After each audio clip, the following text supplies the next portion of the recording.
अस्सलामुअलैकुम गाइस, कैसे हैं आप लोग। तो आपको पता ही होगा, एक एक्स क्रिश्चियन है लेकिन बन के ये एक्स मुस्लिम ही रहता है। सारा दिन इस्लाम इस्लाम इस्लाम इस्लाम। कहते हैं कि रसूल अल्लाह के ज़माने में वो स्लेवरी इन इस्लाम की पिछली एपिसोड में कुरान में भी सूरह यूनुस में ये वाक़या। अरे हमारे जाहिल जियोफिजिसिस्ट, और यकीन करें ये जाहिल ना साइंस का ना इस्लाम का, इसकी बोंगियां इतनी बचकानी होती हैं कि इसको इग्नोर करना ही सही होता है। लेकिन कभी कभार इनकी वीडियोस देखकर रहा नहीं जाता। तो कुछ बोंगियां मारी हैं जियोफिजिसिस्ट ने, मैं आपको दिखाता हूँ।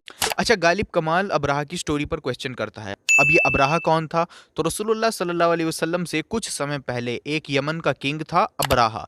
उसने एक यू कैन से कि एक चर्च बनवाया था, और वो चाहता था कि लोग मक्का हज करने ना जाएं, बल्कि जो चर्च उसने बनवाया है उसमें हज करने आएं। तो ऑब्वियसली उसके बनाए चर्च में कोई नहीं गया हज करने। तो अब्राहा ने फैसला किया कि मैं उस मक्का को गिरा दूंगा, खत्म कर दूंगा, ताकि सब लोग उसकी बनाई जगह पर आएं। तो वो अपने हाथी या हाथियों की फौज लेकर यमन से मक्का आया और उसने काबा को गिराने की कोशिश करी। लेकिन अल्लाह सुब्हानहू व तआला ने अपने घर की हिफाजत खुद की और अबाबिल चिड़ियों के एक झुंड को भेजा, जिन चिड़ियों ने अब्राहा की फौज पर पत्थरियां बरसाई और उनकी फौज को डिफीट कर दिया। यहाँ ये नोट करना इंपॉर्टेंट है, मैंने काफी लंबी स्टोरी को शॉर्ट में एक्सप्लेन किया है। और दूसरा पॉइंट ये है कि ये वाकया एक मिरेकल था। इस वाक्य को इनडायरेक्टली कुरान में भी मेंशन किया गया है, कुरान के चैप्टर 105 में। अब सवाल ये आएगा कि क्या अब्राहा एग्जिस्ट करता था, इसका कोई सबूत है? तो कई इंस्क्रिप्शंस इस बात को साबित करते हैं कि किंग अब्राहा ना कि सिर्फ एग्जिस्ट करता था, बल्कि सेंट्रल अरेबिया में भी था। एक इंस्क्रिप्शन मिलता है जिसका नाम है राइकमेंस 506। ये इंस्क्रिप्शन हमको बताता है कि अब्राहा सेंट्रल अरेबिया में था और ट्राइब्स को डिफीट भी कर रहा था। और कुछ स्कॉलर्स तो मानते हैं कि ये इंस्क्रिप्शन मक्का पर अटैक से ठीक पहले का ही है। इसके बाद अब्राहा ने मक्का पर अटैक किया और हार गया। जो भी हो, but the point is Abraha exist करता था और सेंट्रल अरेबिया में भी था। इसके सॉलिड एविडेंसेस हमारे पास मौजूद हैं। अब गालिब द जाहिल जियोफिजिसिस्ट को सुनते हैं कि उसके इस वाक्य पर क्या सवाल है। चौथे सवाल की तरफ कुरान में एक ऐसे मोजे का जिक्र है जिसमें अबाबीलों ने दुश्मन के हाथियों को कंकरियां फेंक के मार डाला था। इस्लामी किताबों के मुताबिक अब्राहा नामी बादशाह की फौज 1000 हाथियों के साथ खाना काबा को गिराने की नीयत से आई थी। हाँ, और उन 1000 हाथियों में से एक गालिब खुद भी था। 1000 नहीं पागल, 10 लाख हाथी थे। फेंकना ही है तो थोड़ी लंबी वाली फेंकना। बात यह है कि हाथियों की एक्चुअल संख्या कोई नहीं जानता है। कुछ सोर्सेस कहते हैं 1 से ज्यादा हाथी थे, कुछ कहते हैं 4 हाथी थे, कुछ कहते हैं 8 हाथी थे, और इब्न साद की किताब में आया है 13 एलिफेंट्स थे अब्राहा के साथ। ये जानबूझकर हाथियों का एक ऐसा फिगर यूज कर रहा है जो सुनने में ही प्लॉजिबल ना लगे। बाकी अदर सोर्सेस को कंप्लीटली इग्नोर करके सिर्फ 1000 पे फोकस कर रहा है। इसे ही तो कहते हैं डिसऑनेस्टी। अथवा हाथी का मारा जाना भी एक बहुत बड़ा सवाल है, लेकिन इससे भी पहले सवाल यह बनता है कि हाथी मक्का पहुंचे कैसे। यमन से मक्का तक 1000 किलोमीटर से ज्यादा सहराई और पहाड़ी रास्ता है। इसने कहा हाथी यमन से मक्का पहुंच ही नहीं सकते क्योंकि रेगिस्तानी इलाका है, पहाड़ी इलाका है। अरे बेवकूफ, तुझे ये रूट नहीं दिखा? तू ये क्यों सोच रहा है कि अब्राहा रेगिस्तानों में होके, रेगिस्तान में गिरता संभलता पहाड़ों से होके आएगा? जबकि इस एरिया में ग्रीनरी भी है, और ये पहाड़ी इलाका है जिसमें बीच बीच में ओएसिस भी पड़ते हैं, जो कि सऊदी का ही एक ऐसा पार्ट है जो कि बहुत कम लोग जानते हैं। और हर कोई सोचता है सऊदी यानी रेगिस्तान। तो यहाँ पर ऐसे रेगिस्तान नहीं है जैसे ये हैं, ठीक है। तो यहाँ से सफर करना हाथी के साथ मुमकिन है। बस आपको प्लानिंग और सही सही रास्ते पता होने चाहिए, और वो पुराने लोग हम सबसे बेहतर जानते थे सही रास्तों के बारे में। और ये इसी तरह का एरिया यहाँ से मक्का तक चला जाता है, एज यू कैन सी। ये तो एक जाहिलाना तसव्वुर है कि अरब का मतलब डेजर्ट है। ऐसा नहीं है, अरब में सिर्फ डेजर्ट डेजर्ट नहीं है, और भी चीजें हैं। हाथी मक्का पहुंचे कैसे। यमन से मक्का तक 1000 किलोमीटर से ज्यादा सहराई और पहाड़ी रास्ता है।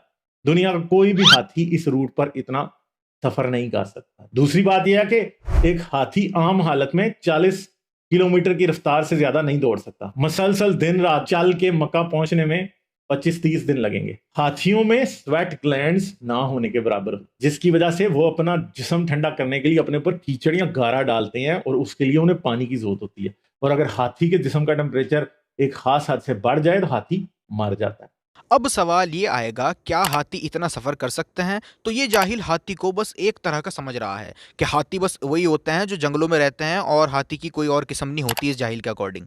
एवोल्यूशन गालिब, एवोल्यूशन एवोल्यूशन को भूल गया आज। एक हाथी है जिसको अफ्रीकन डेजर्ट एलिफेंट कहा जाता है, जो कि एक्सट्रीम टेम्परेचर्स को सरवाइव कर सकता है, जो कि डेजर्ट में ही रहते हैं, और ये वाले हाथी काफी बड़े भी होते हैं। तो अफ्रीकन डेजर्ट एलिफेंट्स इस रूट पर आराम से सफर कर सकते हैं क्योंकि ये एलिफेंट्स ज्यादा टेम्परेचर में रह सकते हैं, और स्टडीज ने हमको बताया है कि ये एलिफेंट्स कई कई दिनों तक पानी के बिना भी रह सकते हैं, और ये एलिफेंट्स ग्रेट डिस्टेंसेस ट्रैवल कर सकते हैं क्योंकि ये एक हार्श इन्वायरमेंट में रहते हैं। तो इनको ज़्यादा ट्रैवल करते रहना पड़ता है पानी की तलाश में और खाने की तलाश में, तो ये एलिफेंट बहुत ज़्यादा ट्रैवल भी कर सकते हैं।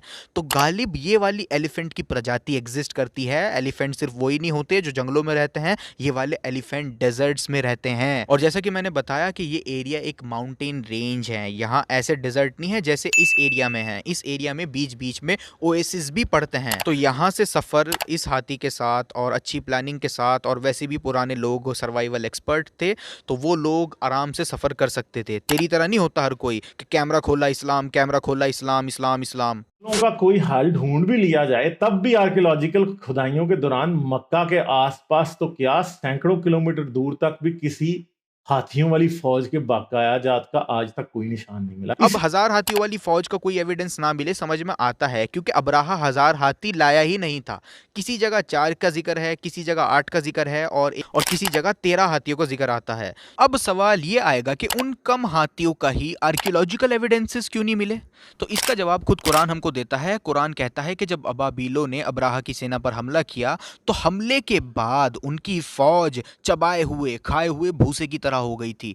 यानी ये एक सुपर नेचुरल हमला था। अबाबीले भले ही छोटे छोटे पत्थर फेंक रही हों सेना पर, लेकिन वो पत्थरों का इंपैक्ट छोटा नहीं था। वो लोग एंड में खाए हुए भूसे की तरह हो गए थे।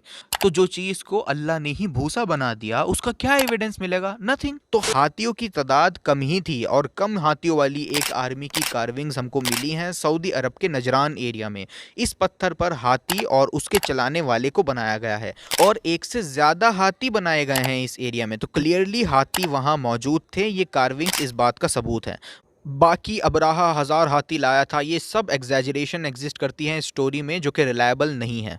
अब सेकंड पॉइंट की तरफ चलते हैं। हमारे एलिफेंट ने एक दावा ये किया है कि डॉक्टर मॉरिस बुकेल ने रामसेस II को डूबकर मरने वाला फिरौन कहा था। में आसानी हो, मॉरिस बुकाय का ये क्लेम कि रामसीस II ही वो फिरौन है जिसका जिक्र पहले तौरात और फिर कुरान में हुआ है, किताब पब्लिश होने के बाद ही रिजेक्ट कर दिया गया था। अब इस विकिपीडिया छाप जियोफिजिसिस्ट को इतना नहीं पता कि डॉक्टर मॉरिस बुकेल ने रामसेस II को डूबकर मरने वाला फिरौन नहीं बोला था। जी हाँ, डॉक्टर मॉरिस बुकेल ने तो किसी और मम्मी को डूबकर मरने वाला फिरौन बोला था।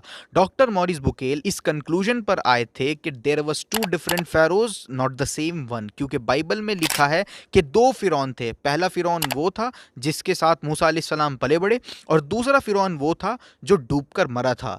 लेकिन कुरान ने कहा है सिर्फ एक फिरौन था। तो डॉक्टर मॉरिस बुकेल ने अपनी book the Bible, the Quran and science में, एंड अपनी दूसरी book mummies of the Feroz में, दोनों में यही बोला है कि रामसेस II डूबकर मरने वाला फिरौन नहीं था, बल्कि मरनेप्टा डूबकर मरने वाला फिरौन था। डॉक्टर मॉरिस बुकेल के अकॉर्डिंग डूबकर मरने वाला फिरौन रामसेस II, जिसको मुसलमान मानते हैं, वो नहीं था, बल्कि मरनेप्टा डूबकर मरा था। डॉक्टर मॉरिस बुकेल को तो ये और इनके तमाम डैडीज बिना मतलब बीच में लाते हैं, जबकि उनका कोई रोल ही नहीं है। मुसलमान जिस मम्मी को डूबकर मरने वाला फिरौन कहते हैं, उसको डॉक्टर मॉरिस बुकेल ने नहीं कहा था। तो विकिपीडिया छाप जाहिल जियोफिजिसिस्ट, अगर तू इतनी सी रिसर्च नहीं कर सका तो क्यों वीडियो बना रहा है? खैर, तेरे लिए मैं आसानी कर देता हूँ, इस वीडियो को देख। 1 घंटे की वीडियो है। इसमें मैंने रामसेस II ही क्यों वो फिरौन है जिसका जिक्र कुरान में हमको मिलता है, इस बात को मैंने हिस्टोरिकल एंड आर्कियोलॉजिकल एविडेंसेस की रोशनी में साबित किया है। ये वीडियो देख लेना, और तेरे इस क्लेम का भी आंसर है इस वीडियो में कि कुरान ने सब कुछ बाइबल से कॉपी किया है। मैंने दिखाया है इस वीडियो में कि कैसे बारीक बारीक डिटेल्स कुरान में मौजूद हैं, और वही सब डिटेल्स बाइबल से मिसिंग है।